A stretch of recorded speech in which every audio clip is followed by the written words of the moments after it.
Bonsoir à tous et bienvenue dans cette vidéo. Je vous retrouve aujourd'hui pour un petit partage, un partage du cœur. Et puis c'est de ça dont on va parler aujourd'hui. On va parler du cœur, de l'intelligence du cœur, de l'intelligence de l'amour. Et j'ai envie de vous parler dans cette vidéo de magie, puisque je vais à partir de maintenant beaucoup évoquer cela dans mes vidéos. Et j'en profiterai justement dans cette vidéo pour démystifier un petit peu ce terme de magie qui, encore une fois, il y a beaucoup de croyances, il y a beaucoup de choses qui ont été mises sur ce mot magie, que ce soit magie noire, que ce soit sortilège, que ce soit la magie, c'est ceci, c'est cela. Encore une fois, toutes les connotations qu'on a pu mettre sur ce mot-là. Donc, j'avais envie de démystifier un petit peu aussi ce terme. C'est important. Qu'est-ce que je voulais vous dire d'autre par rapport à ça? Oui, c'est important de comprendre que vous en ayez conscience ou pas, votre magie, vous l'exercez au quotidien, que ce soit par vos pensées, que ce soit par vos paroles. C'est pour ça que c'est important de démystifier ce terme, parce qu'il est là au quotidien sans que peut-être vous ne vous en rendiez compte. La magie pour laquelle je vais parler aujourd'hui, c'est une magie qui est ancrée, qui est bien ancrée dans la terre, puisque l'ancrage est très important. Nous sommes dans un corps, nous sommes incarnés, donc il ne s'agit pas de se percher complètement dans un monde imaginaire. Et la magie dont je parlerai aujourd'hui et puis dans les temps à venir, c'est une magie qui est bien ancrée dans la terre, en reliance avec tout le vivant et tout ce qui vit bel et bien sur la terre. Donc la magie dont je parlerai n'a rien à voir avec quelque chose de perché ou que sais-je encore, d'imaginaire, puisque comme je le disais, la magie, elle est exercée en chaque instant, que vous en ayez conscience ou pas. C'est-à-dire que avec vos pensées, avec vos paroles, vous avez le moyen d'empuissancer quelqu'un ou de vous créer une réalité merveilleuse, ou au contraire, de par vos pensées, vos paroles, vos actions ou que sais-je, vous avez aussi le pouvoir de vous créer un monde assez, voilà, assez chaotique. Donc, c'est vraiment important de prendre conscience qu'il y a en chacun un magicien, une magicienne. Et ce que j'avais envie de partager dans cette vidéo, c'est que, étant donné que nous savons que nous sommes totalement créateurs et responsables de notre réalité, il est peut-être temps pour chacun de se brancher sur la réalité qu'il a envie de vivre et d'expérimenter. Parce que la réalité que nous allons expérimenter ne sera que la conséquence et n'est que la conséquence de ce que nous avons pensé au préalable, de ce que nous avons aussi pu dire. Donc c'est important de se reconnecter, selon moi. Alors ce sont des choses que l'on sait depuis la nuit des temps, j'apprends rien dans cette vidéo, simplement de se le rappeler, parfois c'est assez salutaire. La puissance de nos pensées et la puissance de nos paroles et de nos actions. Je vais prendre un exemple qui me tient à cœur, puisque c'est aussi un exemple que j'ai eu aujourd'hui. J'avais envie de parler des enfants. Chacun a eu l'éducation qu'il a eue. Aujourd'hui, on a des nouvelles données qui nous permettent de vraiment prendre conscience en tant qu'adultes des conséquences de nos agissements, de nos paroles envers nos enfants. Donc nos parents ont fait comme ils ont pu, avec les moyens qu'ils avaient. Et encore aujourd'hui, chaque parent, même des parents qui peuvent regarder cette vidéo aujourd'hui, chacun fait du mieux qu'il peut en chaque instant, c'est certain.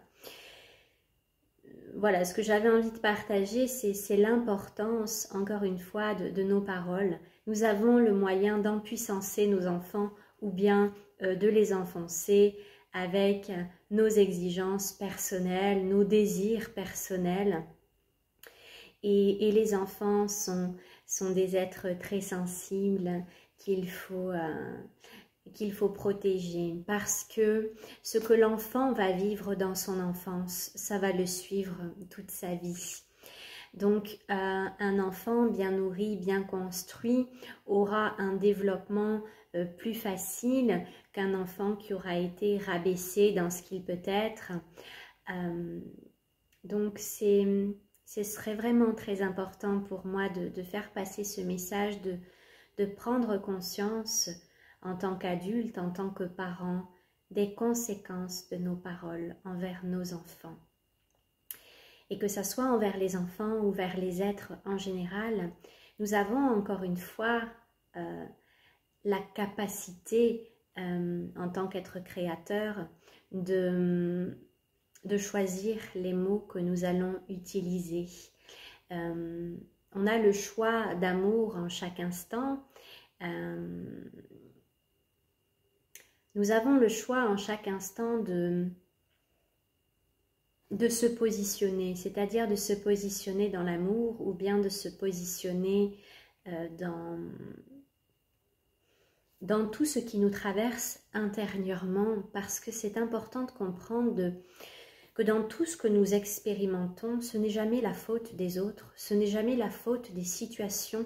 Nous sommes créateurs de tout ce que nous expérimentons, absolument tout. Et parfois aussi, tout ce qu'on peut voir dans notre réalité n'est que la réflexion, je dirais en miroir, la résonance d'un programme ou de quelque chose qui est actif à l'intérieur de nous. On peut par exemple, en tant qu'adulte, vivre une situation qu'on ne comprend pas, etc. Et peut-être que cette situation d'incompréhension, ou peu importe ce qu'on est en train de vivre, est en train de nous parler d'un temps ultérieur, d'une situation que nous avons vécue auparavant, peut-être avec un parent ou autre. Donc, la réalité dans laquelle nous vivons est toujours falsifiée par notre propre prisme. C'est-à-dire que on peut avoir 3 personnes les unes à côté des autres et puis une personne en face qui va dire quelque chose et chacune va vraiment le vivre à son niveau, avec son prisme, avec ses perceptions. Donc, nous avons le choix en chaque instant d'incarner notre magicien, notre magicienne intérieure en se disant « Qu'est-ce que je choisis de nourrir ? Qu'est-ce que je choisis de croire ? Est-ce que toutes les pensées qui sont en train de me traverser ici et maintenant, j'ai le choix de croire ces pensées-là, ou j'ai le choix, peu importe ce que je vis dans ma réalité, de rester dans mon prisme, dans mon propre paradis, et de ne pas me laisser influencer par ce qu'il y a autour de moi. » Et ça, c'est vraiment un exercice en conscience, et nous avons ce pouvoir-là. Nous avons ce pouvoir-là de maîtriser nos pensées, lesquelles on va nourrir, vers lesquelles on va s'accrocher, lesquelles on va croire, lesquelles on va laisser passer. C'est très important pour moi de vous partager ça parce que tout part de là, en fait, dans ce qu'on vit, de ces pensées qui sont là en permanence. Et vous avez le moyen, en chaque instant, de vous accrocher aux pensées qui passent. Vous ne pouvez pas interdire votre cœur, votre tête de fonctionner, comme vous ne pouvez pas interdire votre cœur de fonctionner, ni votre foi. Vous ne pouvez pas leur demander d'arrêter leur fonction. Mais vous n'êtes pas obligé de croire tout ce qui est présent. Toutes ces pensées qui sont générées par des choses passées, des peurs, des blessures, des émotions. C'est vraiment un petit peu au milieu de tout ça, slalomer et puis rester centré sur quelle réalité j'ai envie de vivre et d'expérimenter, quelle réalité j'ai envie de croire. Puisque je suis créateur et en chaque instant, je peux modifier ma réalité. Voilà ce que j'avais envie de vous partager ce soir. Donc, il y a en chacun, en chacune, un magicien, une magicienne. Et cette magie, elle s'exerce en chaque instant. Donc à des degrés bien sûr différents suivant ce que l'on veut faire. Mais en tout cas, dans nos pensées et dans nos paroles, cette magie, elle est bien là. Donc, vous avez le choix de vous créer un paradis comme de vous créer un enfer. Tout ce que vous pouvez interpréter, juger à l'extérieur, ce ne sont que des informations qui sont falsifiées, qui sont sous l'influence de tout un tas d'autres choses. Donc, restez bien centré sur ce que vous voulez. Et puis, si vous avez envie d'agir à partir de l'intelligence du cœur, par amour pour vous-même, par amour pour les autres, ouvrir son cœur, ça demande bien sûr une certaine discipline, ça demande une certaine... c'est un choix en conscience de se dire est-ce que je vais être plus flexible, est-ce que je vais ouvrir mon cœur pour aller vers les autres ou est-ce que je vais rester dans mon ego, dans mes propres rigidités intérieures. Et puis voilà, comment on peut composer en équilibre entre le soi et les autres, toujours à partir de cette intelligence du cœur.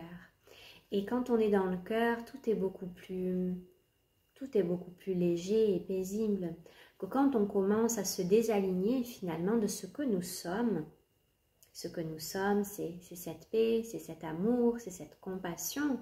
Quand vous êtes sur cette fréquence-là, c'est assez léger à l'intérieur. Alors que quand on commence à dévier de cette fréquence originelle qui est la nôtre, on commence à dévier dans les peurs, dans les inquiétudes, tout d'un coup ça devient beaucoup plus lourd, beaucoup plus chargé, parce que ce n'est pas notre fréquence d'origine. Donc en chaque instant, on peut se dire, oula, là je suis en train de partir, là allez, je change de fréquence, je change de bouton. Et puis, c'est de s'observer tout simplement, c'est de pratiquer. Ça ne veut pas dire qu'il n'y a pas de moment où il n'y a pas d'émotion, où vous ne partez pas je veux dire, il n'y a pas de perfection à atteindre. Il n'y a pas de perfection et je pense que je vais poursuivre avec ça, la perfection, juste après. Il n'y a pas de perfection à atteindre envers soi-même, c'est simplement de s'observer et puis de s'encourager, de se féliciter pour les pas accomplis sur le chemin, de se dire « Ah ben tiens, là j'ai réussi à faire ça » et puis petit à petit, c'est faire de son mieux en chaque instant. Et puis on se voit s'améliorer et puis quand on a chuté, eh ben, c'est pas grave parce que c'est toujours plein d'apprentissage et il n'y a pas d'erreur en soi. Quand ce qu'on fait, on le fait avec le cœur et toujours dans une intention de s'améliorer. Aussi, tout à l'heure, je parlais des enfants.